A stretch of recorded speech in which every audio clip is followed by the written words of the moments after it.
Good afternoon, ladies and gentlemen, and thank you for joining us for this Letter from London webinar. My name is Greg Ellison. I'm the Chief Executive of Capital International Group, and I'm delighted to be joined, at least virtually today, by the Right Honourable Mark Field. Mark was, until last year, the Conservative MP for the cities of London and Westminster, a seat that he held for 18 years until he decided not to compete for the most recent general election.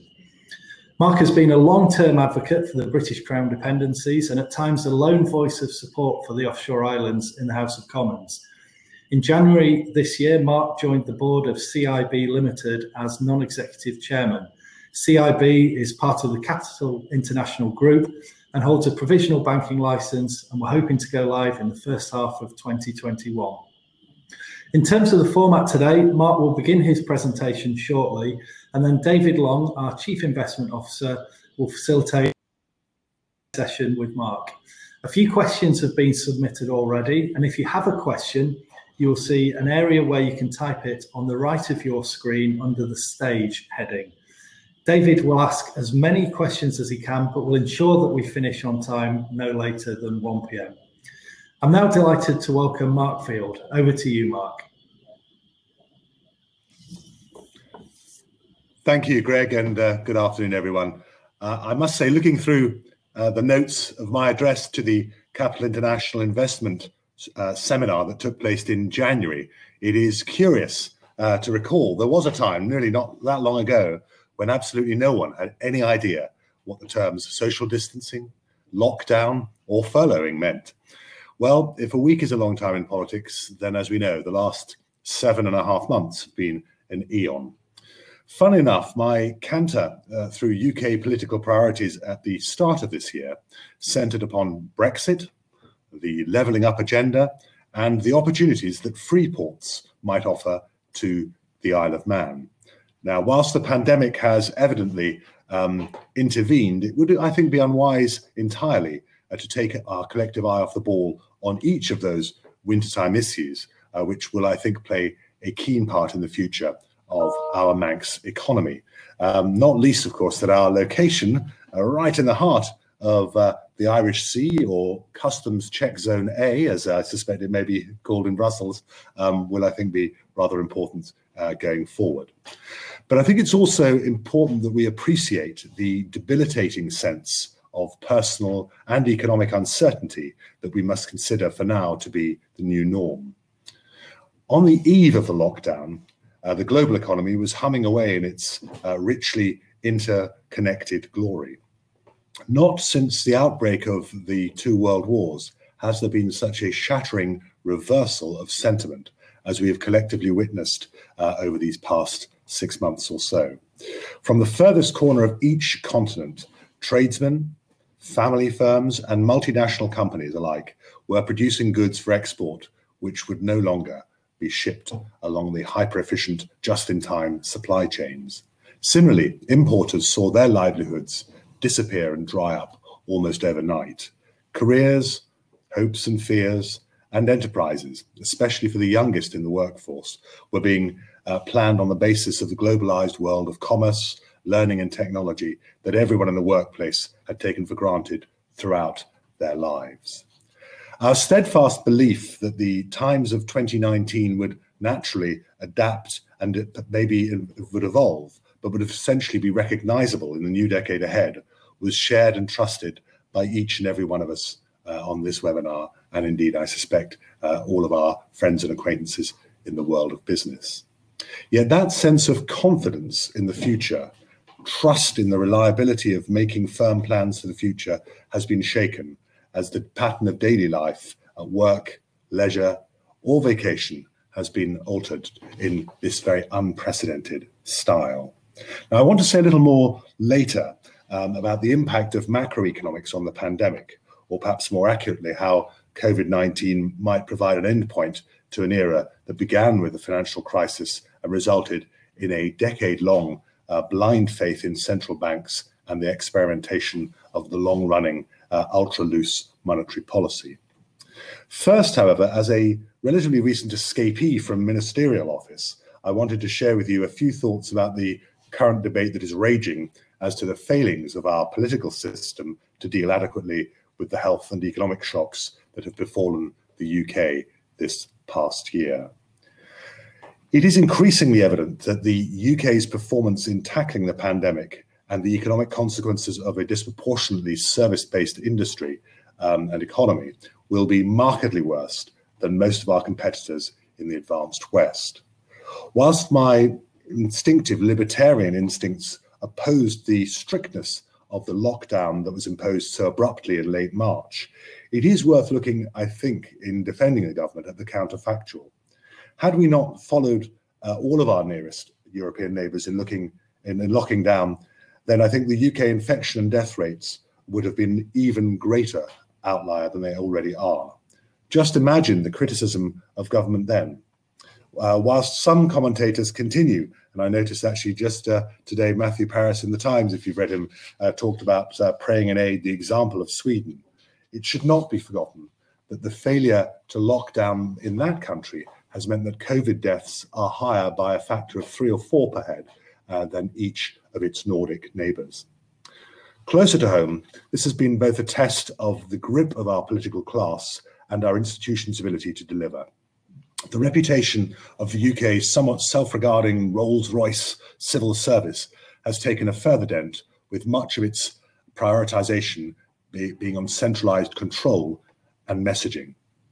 Whilst it was admirable to watch the Nightingale Hospital being set up within days to assist in ramping up NHS capacity, although I think it would be remiss not to give at least some of the credit to that to our excellent world-class military, this came calamitously at the expense of conditions and lives in care homes.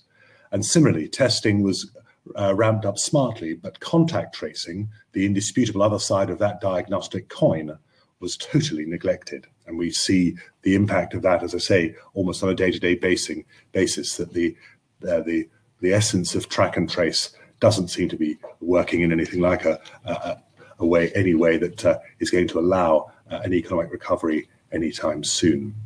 But indisputably, the impact of spending cuts over the past decade has hollowed out our Whitehall expertise. Nevertheless, when I was a Minister of State at the Foreign Office, something else became increasingly apparent. Now, the fast track to internal promotion, and it was a trend that I think was inevitably self-perpetuating, was to become engaged, if you were a civil servant, in being involved in policy making rather than the implementation and project management. It's fair to observe that many of our diplomatic corps might well in decades past have become academics. The silting up of tenured posts in our leading universities has meant that many of the current generation of would-be dons have instead opted for life as elite civil servants at the Treasury, or in my old department, the Foreign Office, to carve out their careers. Never happier than drafting ministerial briefs on esoteric international policy or linking up with some of the most respected think tanks, too many of our senior civil servants have neither developed their reputation nor even had any extensive experience of policy implementation. Getting their hands dirty, understanding the intricacies and difficulties of making the government machine work, whether in ordinary times or on the eve of a crisis. When I was given responsibility at the FCO for running the Prosperity Fund programme, I made a habit of impromptu monthly visits to the suite of offices far away in the attic of the Foreign Office, where 20 or so civil servants were beavering away at drafting and negotiating and putting into practice a range of designated bilateral projects with annual budgets running into hundreds of millions of pounds. I made it my business to discuss with the most junior diplomats in the team the precise nature and challenges of their work with the UK and overseas agencies that was vital to getting things done, and of course to project delivery. So the one thing I fear most for the future of the workings of the government machine is concerned is that the institutional inertia that I've touched on will result in only a half-hearted attempt at grasping the genuine opportunities that lie ahead as the post-pandemic world emerges. Such huge amounts of public money have and will continue to be expended in protecting incomes and livelihoods, that the risk now is that we take for granted the warnings of Gresham's law and continue to throw good money after businesses that will, I'm afraid, in the future become bad. In the aftermath of providing short-term bailouts across the board, it of course is entirely understandable that government seeks a return on its investment. This, of course, may not be the wisest way forward. Rather than featherbedding employment in sectors that might well be due for structural shrinkage, there ought to be the strongest of incentives for government, not just here in the UK, but across the world, to drive radical reform in areas such as commercial property, high street retail, and the UK university sector, to name only three that are close at hand. Despite Dominic Cummings' reputation as the disruptor-in-chief, I must confess that my greater concern here is that his instincts may be thwarted by some powerful and vocal vested interests. The pandemic and the crisis have engulfed the economy, as a consequence, providing a unique opportunity to accurate trends in already struggling sectors. Better perhaps to write off the short-term bailouts and to build up something more sustainable and viable in order to provide the employment of the future. At the time, many criticised the rapid closure of the UK's mining industries in the early 1990s, but it has to be recognised that this paved the way in many, even of those communities, for new industries. And for my erstwhile Tory colleagues, it was also, of course, the forerunner for changes in the political makeup of such long-established communities.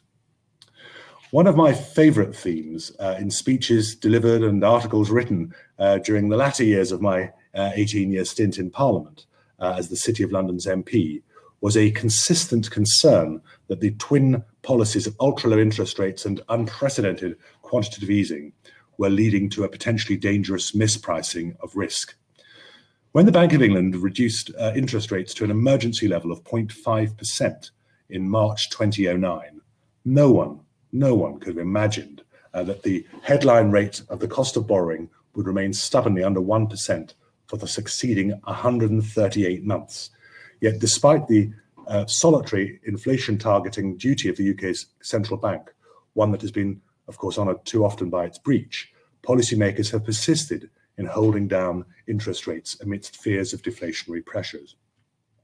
Indeed, were it not such an unorthodox move and something that would rise to, I think, fears by companies and individuals alike that policymakers had lost control of events, there should, by rights, have already been at the Bank of England instituting negative interest rates in order to generate sufficient further demand in the domestic economy. Whilst some economists still fear such a radical departure, the likelihood is, of course, that more reliance will be placed in the years ahead on fiscal policy, whether by boosting spending or reducing taxation. However, the longer-term economic impact of COVID may also point towards the unwinding of a decade and more of global deflationary fears by central bankers. Indeed, in much of Asia, wages have already been rising quite fast as demographic changes result in dramatic slowing down in the expansion of the workforce at a time when the pandemic and protectionism also threaten global supply chains.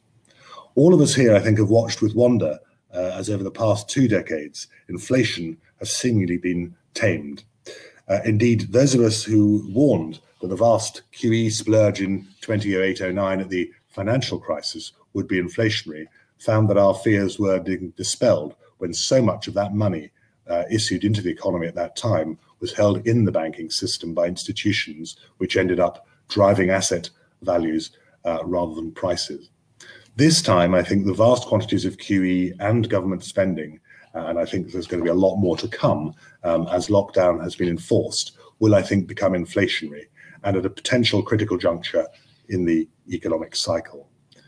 It is not to be negative interest rates or an orthodox fiscal boost, whereby the role of central banks is to keep longer-term public borrowing as cheap as possible whilst budget deficits soar, then the proponents of the modern monetary theory, and I think we're going to hear a lot more of that, not least, I think, in the weeks ahead for the US presidential election, they may get their way.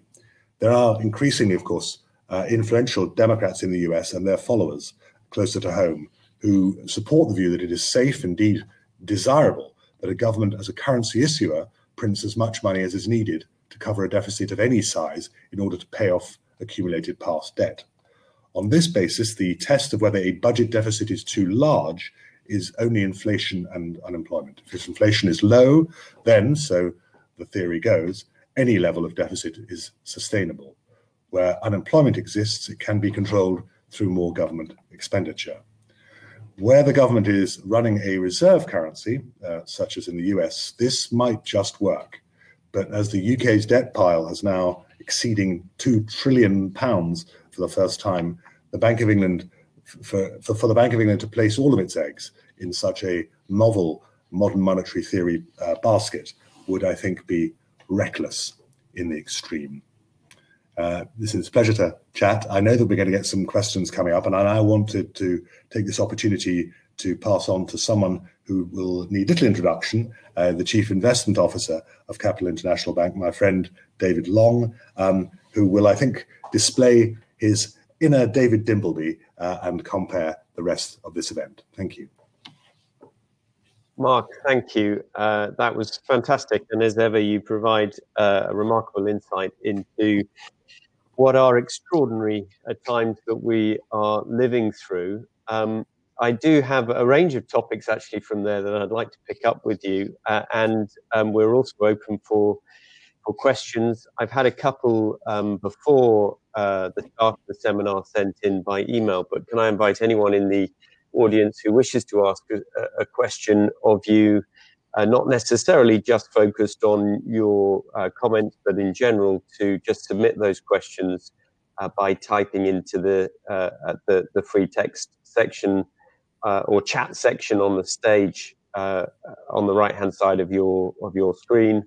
I will pick those up and try and field them as best I can. But I do, as I say, have a couple of questions that were sent in, and the first is really to do with productivity in the UK economy in this sort of post-pandemic environment, and a question really about your optimism that, or lack of, that initiatives to upgrade, for example, UK telecoms and upskill large parts of the workforce, how deliverable do you think this really is in this new environment? Well, listen, to be candid, I am fairly pessimistic about how deliverable elements of that are going to be. I mean, clearly, we want to have, and I think one of the reasons we are pushing ahead with HS2 is it is clearly a shovel-ready scheme. But if one looks at the, touching on what I said earlier on, the failures of the government machine on track and trace, and I'm not suggesting these are easy issues, and I'm not casting too many aspersions at those involved, but there clearly has been a massive failure that is also now permeating into confidence. And I think that the difficulty is that the state doesn't run these things well. And look at the contrast to how well we've seen food deliveries, from the problems that emerged immediately as the lockdown began. Very quickly, the Tesco's, the Domino's Pizza of this world were able to turn things around in a much more effective way. And so the difficulty I fear is that we will have grand plans. We need to make sure that there are private sector voices involved in bringing them to pass. But I think that we need to do more with larger infrastructure projects. There's clearly a great political push from that, and Boris Johnson himself has always been very keen, whether it's building bridges or having these grand projets. And obviously he was the mayor of London when we hosted the Olympics. But even that, I have to say, it was a great success as a spectacle.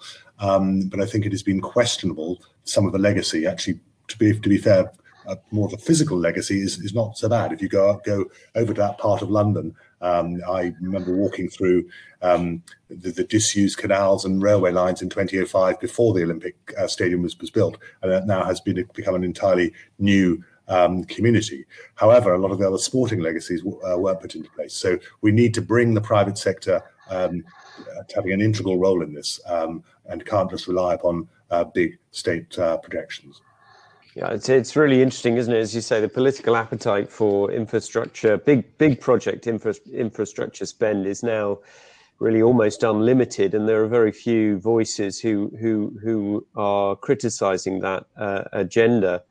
But if there's the propensity there for them to become white elephants if they're not led with very much a sort of free market and business orientated mindset, I guess. Yeah, no, I think that's exactly right. And funny enough, one of the great joys of the lockdown, and I've got two relatively young children, is I've done a lot of reading and a lot of rereading actually of books. And one time I've been very fascinated by it, with all that's going on now, of course, is how the economy changed when suddenly September 1939 emerged, but also what we did as we came out of the Second World War, and actually looking again in the US, the New Deal, the conventional wisdom is that Franklin D. Roosevelt made a phenomenal difference, and if you look at some of the big projects that were there, but that didn't come without a lot of controversy, and in many ways, whilst the conventional wisdom was that he turned things round. Things were very difficult in America through much of the 1930s, and a lot of people from the 40s and 50s felt that a lot of what had happened with big government actually retarded what should have been much more robust growth in the aftermath. Yeah, interesting. And you spoke in your talk about institutional inertia, I think was the phrase you used, being a huge issue for government in terms of grasping the opportunities of the new environment. And I was thinking as you spoke that businesses actually face a very similar set of challenges. The whole world has changed, and there will be businesses that either can't or refuse to respond to that. And they may well struggle, and there are also going to be businesses that are able to. I just wondered if you had any general thoughts as to how the approach business should take to this new environment, and what would be good practice at this time. Well, I mean, it's easy said. I had a business, I was a businessman, an entrepreneur essentially before I went into politics. I had a sort of publishing business really for my university days, and that then morphed into the recruitment business that I ran until I was elected. But it was again, and a lot of business success, I think, is down to an extent to luck and timing. And I think one always has to be very much aware of that, rather than necessarily brilliant entrepreneurial skills. Although I think determination and actually the adaptability are important skills as well. But I look at the example of what happened in the recruitment world. I was in legal recruitment. I'd been a lawyer and then went into that world from the late 1990s. But just before the internet, which has totally changed that business model, some 15 to 20 years ago, and the impact that has had. I mean, I think the important thing, I think, for most businesses, and I'm no longer an MP, I don't have, obviously, I do speak to people in the business world, but I don't have to advise them on a day-to-day basis, at least in a more platitudinous way. But I think one of the things I would say is that actually concentrate on what you do that is strong. If you've got a good business model, you've got good employees, recognize that there's going to be a sense of cascading figures in terms of incomes and the bottom line during what is going to be a difficult period, but actually recognize that and hold one's nerve and to do the right thing. I mean, again, there's something else I've just picked up in the papers in the last 24 hours, just saying, and it's one of the concerns I think that a lot of people have, is that the entrepreneurial spirit seems to have been tamed. Many small and medium-sized enterprises are now thinking, better to batten down the hatches. Individuals who might have been inclined to set up on their own are now a little less inclined. Now, that, of course, also gives opportunities, dare I say it, for people who are genuinely entrepreneurial, if there's less competition around on a day-to-day basis. But, the world and the world of work has, and I think will change quite a lot, but it's also worth, I think, remembering. Here we are on our Zoom call. I'd love to have been, the plan was for me to be over in Douglas, so we had board meetings last week. But a hell of a lot can be done, and I remember how clunky video conferencing was 20 years ago when I was, before I was in the political world. We're now going to get used to this, but Zoom didn't come from nowhere. I mean, in a sense, there has been a sense that we've been moving in this direction, although I suspect it will accelerate trends that would have been more apparent for the next 10 years. And I think it's being able to grasp that and thinking through in the business that you're in your business model, what were the trends that were already in play and how to make those work for you now? We talk quite a lot in our business about what do we need to stop doing in order to enable us to grasp those trends and really take advantage of them. But one of the big topics of the age, really, the decade, is about the environment and how do we develop an economy that is sustainable and live within the environmental means that we have at our disposal without destroying the environment. And I've got a few questions actually that have come in as we've been talking that touch on that.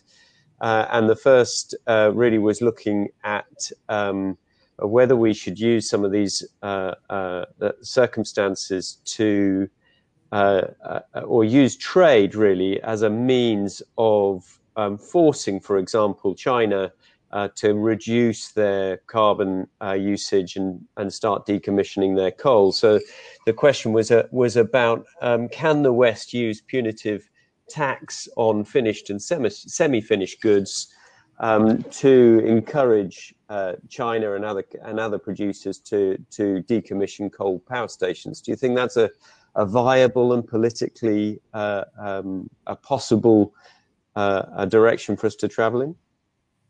Well, obviously, when I was in the Foreign Office, I was the Minister for Asia and the Pacific, so dealing at a bilateral basis with China, of course, in a very different circumstances. I mean, I only ceased being a minister 15 months ago, but to my goodness, haven't things changed, not least with the putative trade war between the US and China. And I've always been a believer that you, as well as having the punitive stick of tariffs, you also need to try to work collectively with some carrots and incentives. And it's also fair to say, I mean, our country was at the heart of the Industrial Revolution going back 230, 240 years. And there are many developing countries also. It's all very well for you to talk about this. And you were decommissioning, as I touched on, you were decommissioning your coal industry for political reasons in the early 1990s. Hence, you've got great figures. We haven't had an industrial revolution, and we need to find wealth to come through.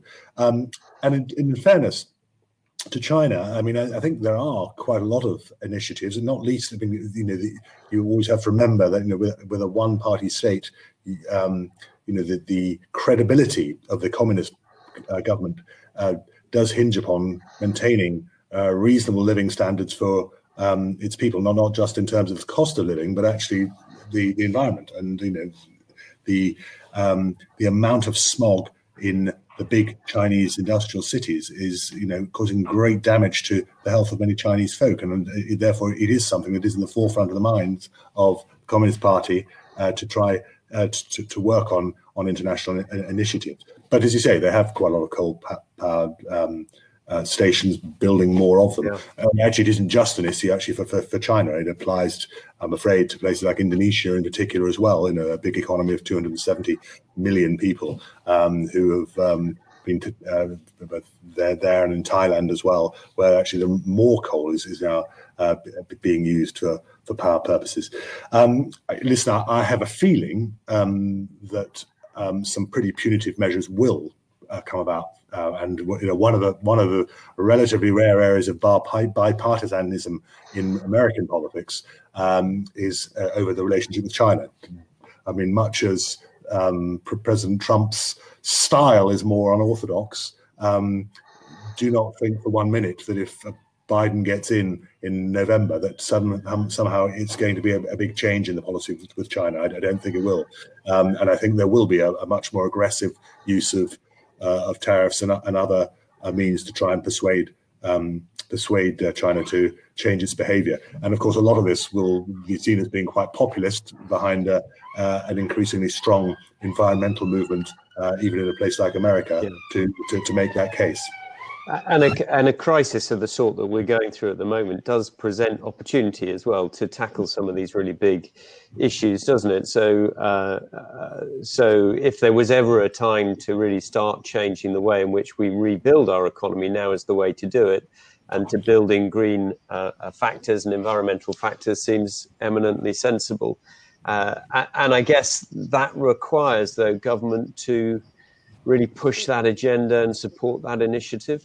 Yeah, and I think, well, to be honest, it's something that when I've known Boris Johnson, we were at university together, and I remember even then he sort of disguised the fact that he was a staunch Tory at that time. It was only really when I read his pieces in the Daily Telegraph from Brussels in the early 1990s that I realised where his political colours lay. But I mean, essentially, he was someone who was very strong on the environment. I think he feels very passionately about it. It's very clear that there is now quite a consensus across the political divide. There may be a disagreement about the speed with which reforms are made, but I think particularly in the renewables area, and I think one of the things that we've seen with wind power, with solar power, is that putting that to scale makes what seem to be unprofitable and uneconomic means more important. I mean, we look, for example, in Germany, where partly because of their neuralgia about nuclear power, they've gone down the route 15, 20 years ago, starting to put significant money into wind power, and it now is, it is at enough scale to be viable. And I think that those will be the changes that we will make. And I guess the concern always would have been, before the pandemic, that somehow how could you do that and be less well off? And of course, it wasn't entirely a trade-off, and partly, as I say, because of what we did in our coal industry in the early 1990s. The statistic I often used to put across was, at the same time as we'd had sort of a 73% increase in our GDP in the sort of 25 years since that decision was made, we'd also had a 40% reduction in our carbon. So they're not entirely connected, but I actually think there's now going to be more of an appetite from many electorates, having seen what they've gone through, to think, well, we need, this is the chance to make these changes, and if it means you take a little bit of a hit economically, then it's something that I think that is going to be more acceptable to many voters. I wanted to turn for a minute to debt, and you talked about £2 trillion worth of UK public debt that now exceeds 100% of GDP. I think the last time we were at that level was in the post-war years, some 50, 60 years ago. And of course, our budget deficit is going to be absolutely colossal this year, and looks unlikely to be balanced for the foreseeable future. Firstly, I wanted to ask you whether you see that as a real problem in the near term, but also I have a question from Paul Lech asking whether perhaps internet sales taxes could be a useful way of raising revenue, and possibly even whether that could subsidise business rates in the environment that we're facing. Well, I mean, I think the interesting analysis, I think, what happened after the Second World War, obviously we had huge debts, as you say, over 100% of GDP at that time. And of course, there was a policy and a strategy of what one might call financial repression that took place from there on in, which was essentially to have interest rates below the rates of inflation, very deliberately. And of course, that was also at a time when there weren't a huge number of options. If you had money, because there were credit controls, if you had spare cash, you put them into bonds, and therefore it was a strategy that applied pretty well for more or less a 30-year period, that allowed the debt to be pushed down to a more sustainable level. Now, we haven't got all of the potential tools to be able to do a similar thing this time. Of course, instinctively, I worry about this. As I say, the very fact that we've had these ultra low interest rates for 11 and a half years doesn't seem to be sustainable. We are mispricing risk, and at some point, we also have to think, the upcycle since the last financial crisis is now, well, at least until the pandemic hit, was quite a long upcycle. In other words, the pandemic was also probably coming at a time when our economy was due to go into a recession anyway. So these things worry you, and I also recognise just young enough to be a baby boomer. I was born in 1964. We've had it pretty good, and you do think of your children's generation, and it's the biggest worry that you have as a parent is that your children will be less well off than you are. It's the selflessness of parenthood. So I think it is going to be quite a long haul to get out. As I say, I think we're going to have to think more innovatively about fiscal as well as monetary measures in that regard.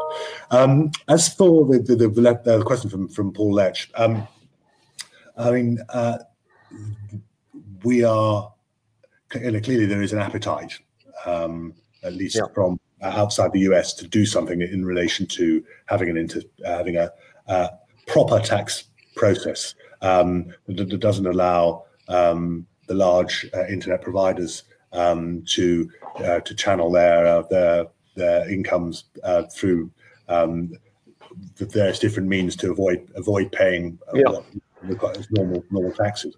But equally, that there is obviously a big pushback from the US, who see this as being protectionist policy from the West to try and, or from Europe and from elsewhere to try and clip the wings of Silicon Valley.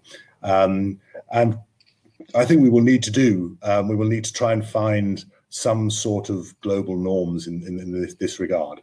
Wisely, the Facebooks, the Netflix, the Amazons of this world are at least saying, well, we're willing to come to the table to discuss this. Of course, I think a lot of it will be delaying tactics, but nonetheless, they're not dismissing some of those concerns out of hand, and nor should they, because I think there is that imbalance. And I think the worry from their perspective will be, you suddenly will get a president in the States emerging rather like Theodore Roosevelt over 100 years ago, saying, right, these are the big robber barons of the 21st century. We need to break them up. We need to find ways in which we can undermine their success and not be overly reliant upon them. So I think what I would say to Paul, I fear is that this isn't going to be a short term.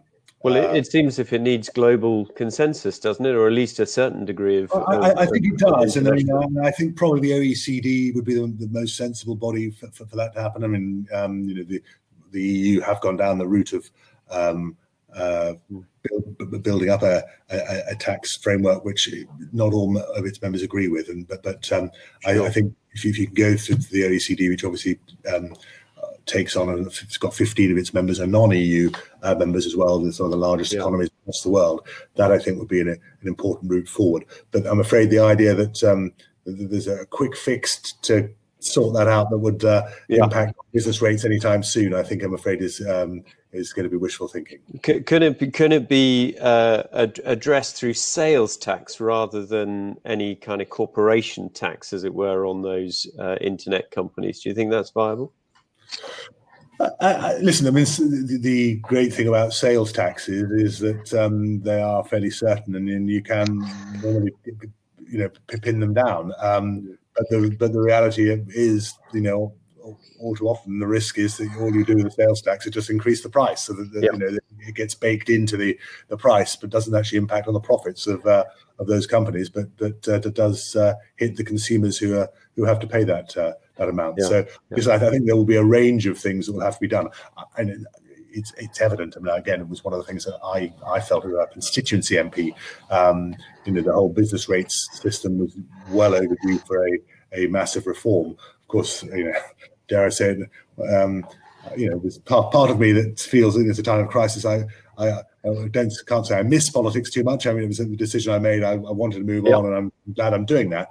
But equally, I look at what's happening with half-empty offices, the retail problems in the Westminster and in the City of London, and clearly the business rates aspect is a big hit for a lot of businesses, that is dissuading them from reopening.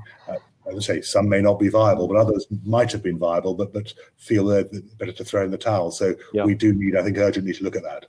So I know you've been 9 months now out of Parliament, and I want to drag you all the way back there, because I can't possibly have a Q&A with you without talking for a moment about Brexit. And it's kind of just when you thought it was safe to get back in the water type moment, isn't it?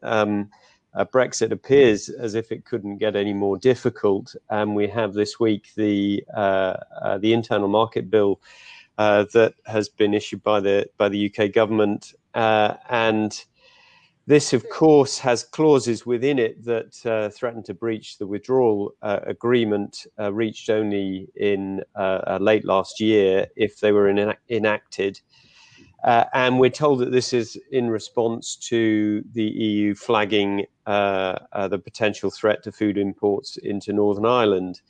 So this is all pretty bare knuckle stuff, you know, on the one hand breaching international law, on the other hand talking about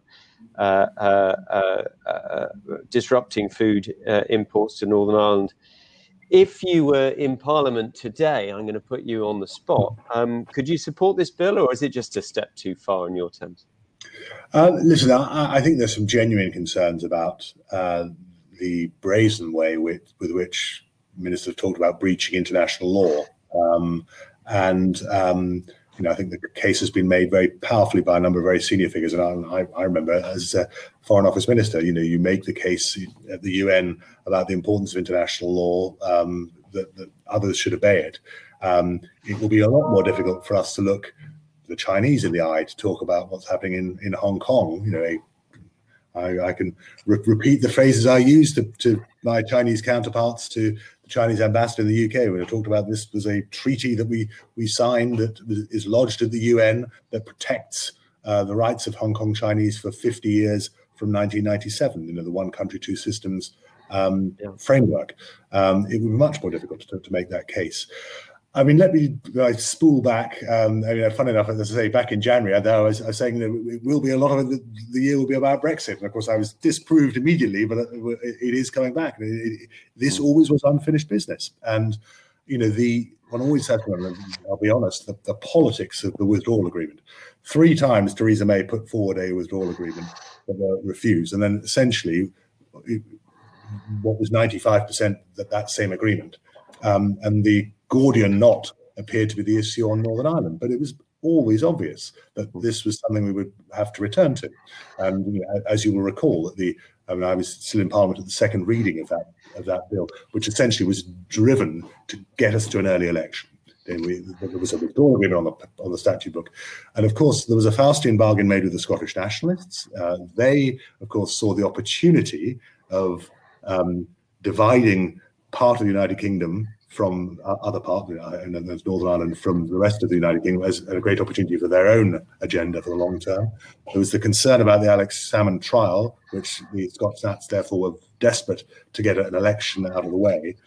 Therefore, the 50 or so, 440 or so MPs, SNP MPs at the time, voted with the government to get that withdrawal agreement through. But it was always, in my view, unfinished business. So, I mean, so if that sounds, it's not that I'm being cynical about politics, but you know, I remember when we got through, there was going to be an election. I announced I was stepping down, and then you know the bill was went through its committee stages in the January and February of this year.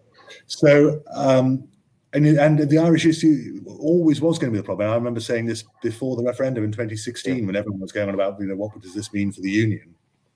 The Irish issue was always fundamental, you know, I think, you know, clearly there's from the many in Ireland are very keen to see a customs union where Northern Ireland remain within the EU customs union on the island of Ireland, because inevitably that will lead towards a united Ireland. And I think, you know, at the more pessimistic moments, and it isn't just about the withdrawal agreement, but I think it's to do obviously with the outcome of the referendum, where 2 of the 4 constituted parts of the UK voted to remain in the European Union, Scotland and Northern Ireland, with Wales and England voting to get out. But I have a feeling that by the end of this decade, I think there's a fair chance that both Scotland and Northern Ireland will no longer be part of the same political polity. We will have a United Kingdom of England and Wales. We will have good, strong connections with Scotland and with Northern Ireland, but nonetheless, that they won't be in the same setup. I mean, I think that there's a real risk of that happening now.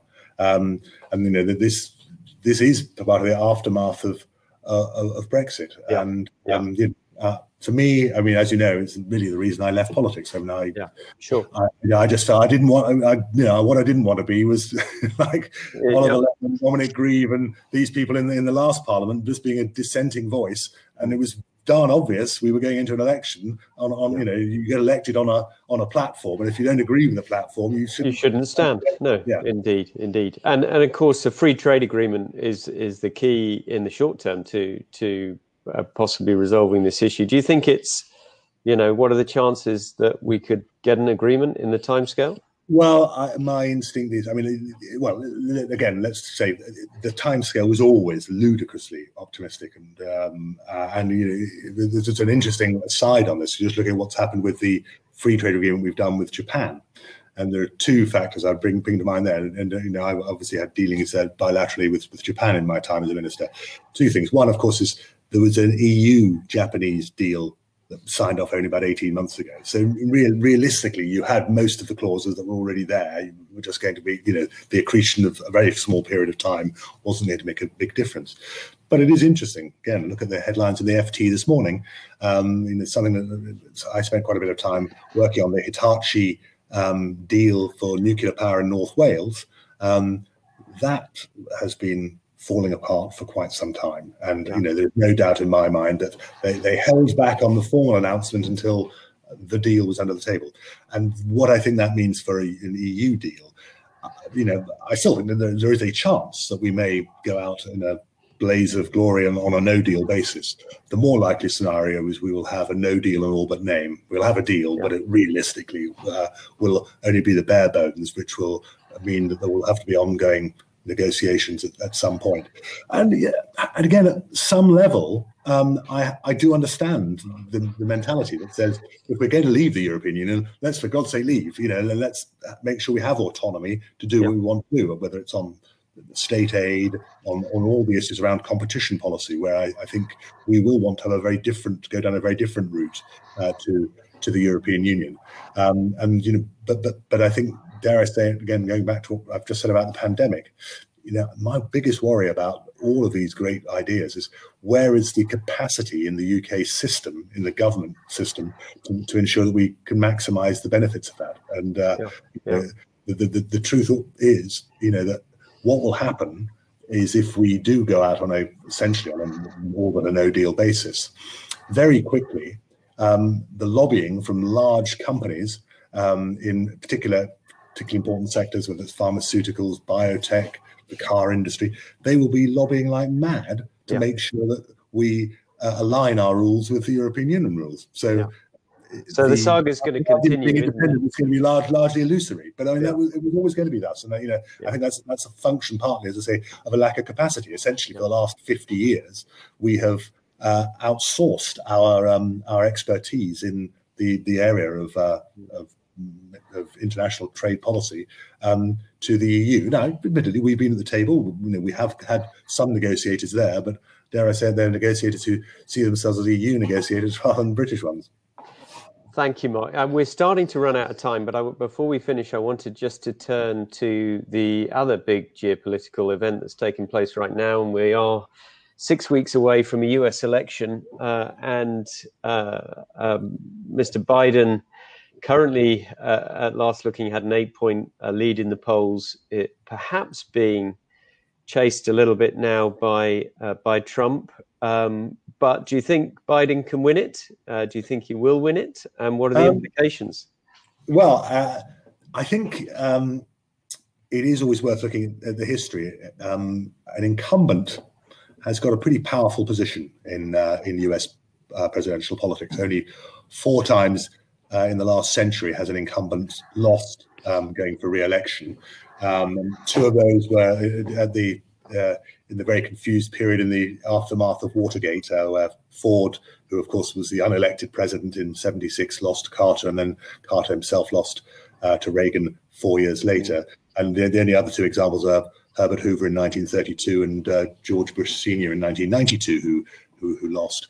So don't underestimate the power of incumbency. So I don't write off Trump. I also think it's worth remembering, the fact that he's X points ahead in the polls makes no difference. I mean, the issue is about the Electoral College. And, again, 2 of the last 5 elections, the candidate winning more votes has lost the election. Al Gore got 500,000 more votes than George W. Bush in 2000, and Hillary Clinton got almost 3 million more votes than Donald Trump last time round. So it's actually looking at the swing states. Now, it's still a mountain to climb for Trump. I don't think we can deny that. But the numbers aren't so forbidding. Certainly, if you compare where we were 4 years ago, there's some evidence that he won the Electoral College by a fair way as well. He can afford to lose 2 or 3 states that he won last time and still hang on. Can't afford to lose Florida or Ohio, but some of the smaller states. But and the truth is, even in a state like Minnesota, which Hillary Clinton won by a percentage point or so, that is looking too close to call. So it could be the other way. Now, I think if I were a betting man, I probably would think that Biden would be the favorite. But I think it could be a lot closer. But it could equally be that the pandemic and everything else plays out in such a way that Biden wins relatively comfortably. What difference will it make? I mean, I think there will be a psychological difference in the sense Biden is a 77-year-old man. His will be regarded almost immediately as being an interim presidency. There will be a question mark about whether he will even run the following time. There will already be the speculation that normally would only be in the 5th or 6th year of a presidency about who's going to be taking over. But that will be fairly immediate. So maybe it'll be fairly hamstrung to do very much. But I think don't underestimate that. I mean, I've touched on Theodore Roosevelt later on. America First has been something that America have had in their mind for well over a century. And we have this idea that Trump is brazen about it and unorthodox and undiplomatic about it. But that reflects where America is. And in difficult economic times, there will be a sense that America will push its own interests. We've touched on the tech industry and the importance of the tech industry to America. It may well be that the Americans will really push back heavily on that, just as strongly if it's a Biden in the White House as it would be with Donald Trump. Yeah, fascinating. Mark, I think I'm out of questions immediately, and I'm just looking to the audience here, and I think we've dealt with all the questions that have been asked. So my thinking is that we probably should wind this up. But it's been really fascinating to talk to you, and I'm very grateful for your insights into what's going on. I think we certainly live in extraordinary times, and the next few years are going to transform the world. I think I'm not quite sure what to, but we will find out. Yeah, no, it's going to be very exciting. Can I just say thank you so much? Listen, I've loved my involvement with the Isle of Man. As you know, I did some work with Keynes, the law firm, for many years when I was an MP, and my only regret is I haven't been able to be over to the island since February. Actually, we had but obviously can do stuff through Zoom. And I just wanted to say to all those online, I know you've got people from other parts of the world as well, but that I think the Isle of Man has got a great future ahead of it. It's got some again, focusing on quality industries, quality businesses. And, I hope that we can get a message across in Parliament. I wasn't the only voice in favour of overseas territories and crown dependencies, but I think it is important that we continue to try and get that message across. And, even in a post-parliamentary world, from my own perspective, I hope that's something that I can continue to help make a case for the Crown dependencies, which were very important during the last downturn. The liquidity that the Isle of Man, Jersey and Guernsey were able to offer to the City of London made a real difference, and we may not be that far away from another credit crunch. And I think the work that is done, and not just in the financial services world, but throughout the services, is very important. So thank you very much. Thank you, Mark. And can I just say thank you to all of our audience members. I hope you found that useful. If you have any follow-up questions or would like to find out any more information, please do just email through or continue to add comments on the stage here. But you can email through to Capital International and we will pick up those comments. And of course, if you have any interest in our investment services, our treasury services and what will be a bank services in the early part of next year, please just contact us and let us know. Thank you very much. I think we will wrap up there. Thank you, Mark. Cheerio. Thank you very much. Bye-bye. Bye-bye.